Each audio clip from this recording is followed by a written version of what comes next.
welcome to opening day in this bizarre television experiment. And I'm Tony Kornheiser, and if we can have a TV show, you can have a TV show. That's horrifying. That's horrifying. Say that. We are so old now. That's hideous. We are hideous now. That was good. We were young. Younger. It wasn't younger. Good. It wasn't. Oh, my God. Welcome to our 17th anniversary special, for which we plan to do nothing special. It'll be the same old junk, except delivered by older people. And we begin today with accusations that Manny Machado was a dirty player by Christian Yelich, who was appalled last night when Machado appeared to deliberately kick Jesus Aguilar's ankle on a play at first base. Yelich called it, quote, a dirty play by a dirty player, unquote. Coincidentally, Machado told Ken Rosenthal last night that hustling to first was, quote, not my cup of tea, unquote. Well, but Machado is about to become a free agent. Is any or all of this going to hurt him? No. And maybe, by the way, I'm still unraveled by seeing that opening. Yeah. I don't ever want to see that again. Can we get that footage? The 34th year, you have to see it. Get rid of that. Machado is a big enough player with a big enough stature, with enough of a resume, even though he's never won anything yet. He's at least involved in the big action now. So to your bigger question, I don't think it will hurt him in free agency. I think, though, if I was a member of an opposing team and Machado kept doing stuff like that, he's got a history of it, then I would take him out. So you know that I think Machado is a great player. And I've sat on the show and I've told you I would trade Bryce Harper. I know. I was stunned at that. But I also think he's a dirty player. In Game 3, I believe it was, twice he went into second base on double play ball. Yeah. And he reached up with his hand or his fist the guy's knee on to try to injure somebody, it looked like to me. Yeah. This thing was deliberately dirty last night as far as I'm concerned. And when you add to that the notion that hustling to first is not my cup of tea, okay? Nobody cares if you hustle to first, but if you don't hustle in the field, that is a big deal. I think this does hurt him as a free agent. I think teammates, potential teammates, might say something. They might have to keep a wary eye on him because they know he's a dirty player, and if he doesn't produce for them. He's not dirty when he's playing with you. And it's like the NFL players, who were some of them, like Lyle Alzado. If you're playing with him, you don't need to keep a wary eye out for him. I think you'd rather have it with you. I think ownership might be a little reluctant to give him the kind of money that he wants because of this.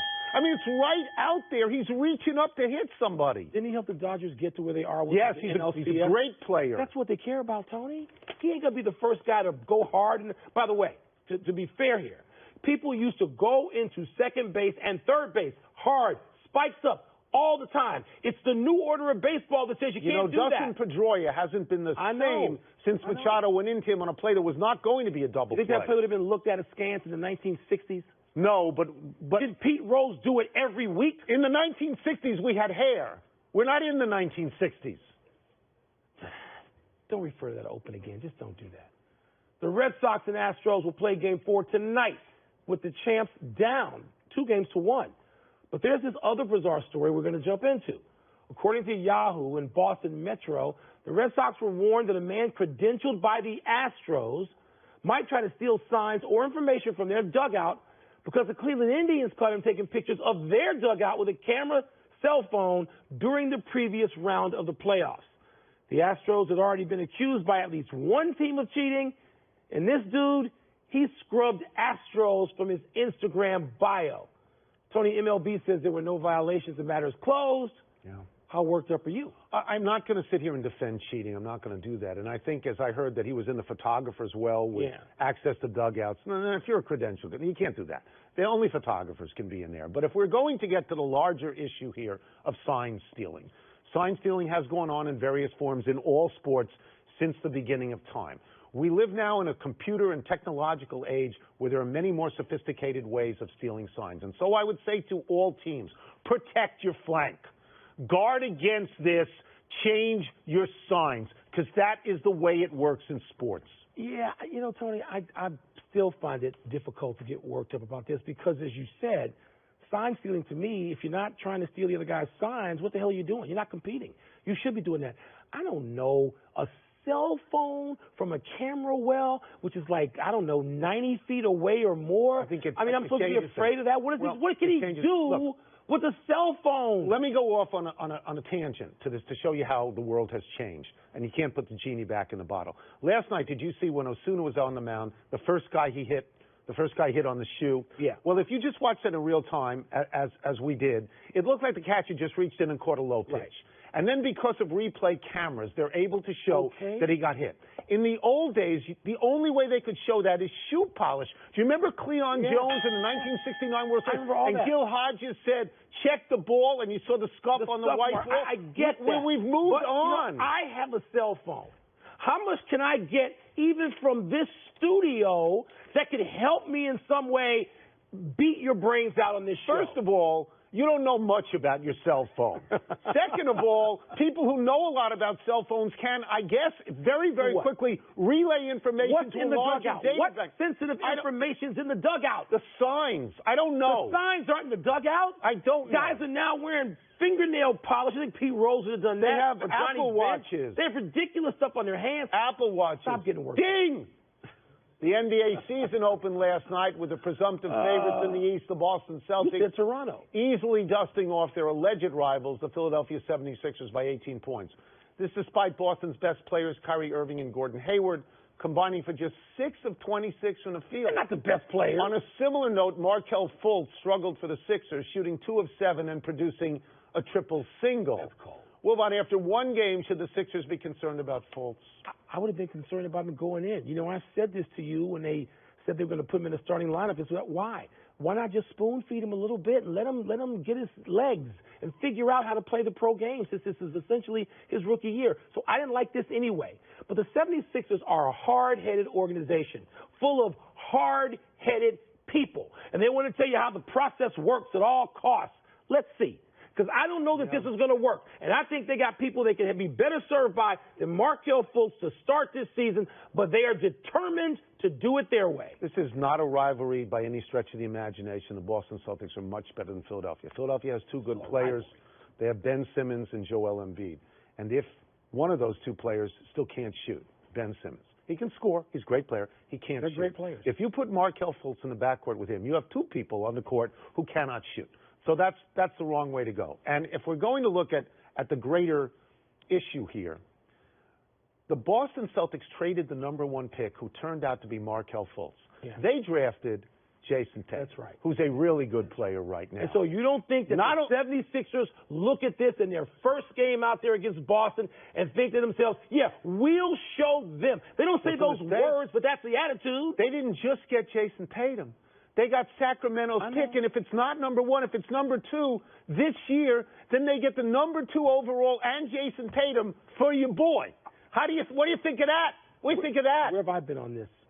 This is a mistake. How do you like them apples? I like the apples that we see from the Boston Celtics. I got a number. How do you like them apples? First night out for a future conference champion. By the way, future is in April. Please wake me in Christmas, and I'll be back. Christmas. What you got to watch? Christmas. Got to watch the Cleveland Browns quarterback? Baseball, football, college pro. Thank you. Stop. Why don't you watch the Chargers? Because they're off to a good start on the field. But the NFL, and maybe you, are reportedly worried about the Chargers' viability in Los Angeles. Seth Wickersham is reporting the owners are concerned about the club dramatically revising its upcoming revenue estimates from $400 million to $150 million. That is a dramatic revision, drop, right? That is a big drop. Once it moves to Inglewood to be a tenant of the Rams, the Chargers are struggling to fill the 27,000-seat soccer stadium that currently serves as interim home. Tony, big deal, little deal, no deal. Let me just say that if the Los Angeles Chargers were a stock and their earnings estimate went from $400 million to $150 million by the end of business today, there would be no Los Angeles Chargers. I think this is a very big deal because it's an enormous failure. And I think the solution for this, and I'm sure you agree with me, is repatriate them to San Diego. Put them back home where people really like them, where their quarterback, Phillip Rivers, wouldn't have to get in a van every day like a soccer mom and drive from San Diego to Los Angeles, where nobody wants them. And not only that, they're going to be a tenant in that stadium. In other words, the Rams are going to own the whole joint. They're going to rent a room. This is a bad idea from the start, and it's about greed. Sending them back to San Diego isn't an answer. There's a reason why they were getting out of San Diego. They wanted a better stadium. That's to make more money. How much they making now? Maybe it's going to be more than they were making in San Diego. Maybe the estimates are that. That's owned, 90% of that franchise is owned by one family, the Spanos family. They make tens of millions of dollars every year. They just don't make enough. They wanted to make what everybody else makes. Well, they don't make enough. Then just put their estimates, let their estimates be $150 million, going up to Inglewood. They're a tenant. They're not even a primary in their own building. A soccer stadium. No. It was the wrong move. I know it was the wrong move. They were beloved in San Diego. But they were the Los Angeles Chargers before they were the San Diego in the Chargers. AFL 60 years ago, yes. Okay. That's true. Tony, they're not going to make any money right now anywhere they go. The Los Angeles people have their Rams back. They don't care about this team. The Buffalo Bills have decided on a new quarterback while Josh Allen is on the shelf. And if you guessed 35-year-old Derek Anderson, who has started 4 games in the last 8 years, you win. By the way, they picked him up last week. They have bypassed Nathan Peterman, who started game 1 this year and regularly subbed for Allen. And why? Diana Rossini of ESPN reports the jacked head coach, Sean McDermott, was afraid if he picked the Peterman, he would lose the locker room. Wilbon, I have no question. This is so sad, isn't it? Yeah. I mean, it's so sad that they screwed up the quarterback situation like this. Beyond words. They had 2 other guys, one of whom they traded away to the Cleveland Browns, your favorite team that you like to talk about every day. They traded guys away who were viable quarterbacks. They traded away A.J. McCarron. Who could maybe start, back up, certainly come in if somebody's injured, and now they don't have them. And at the center of this, poor Peterman. I actually do feel bad for him. I know, I understand that. Because let's get to Derek Anderson for a second, because he can't play.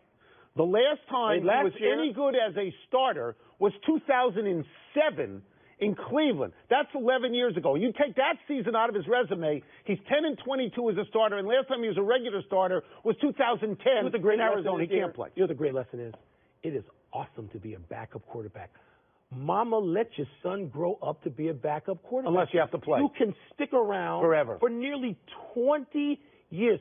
We're talking about a guy who basically had his best run 11 years ago. Right, that's right. They take him literally out of mothballs and stick him out there for the Buffalo Bills. So if you are the Peterman, you have to go in today and say, you have to trade me. You cut me or trade me. Trade him. There's no trade value. You've got to get rid of him. He cannot stay there. He needs to be there. So he, too, can hold a clipboard. And in 2027, you and I will be sitting here looking a whole lot older, and we'll say, can you remember the last time Nathan Peterman took a snap as a starting quarterback? There is precious little chance that will happen for us. Maybe him.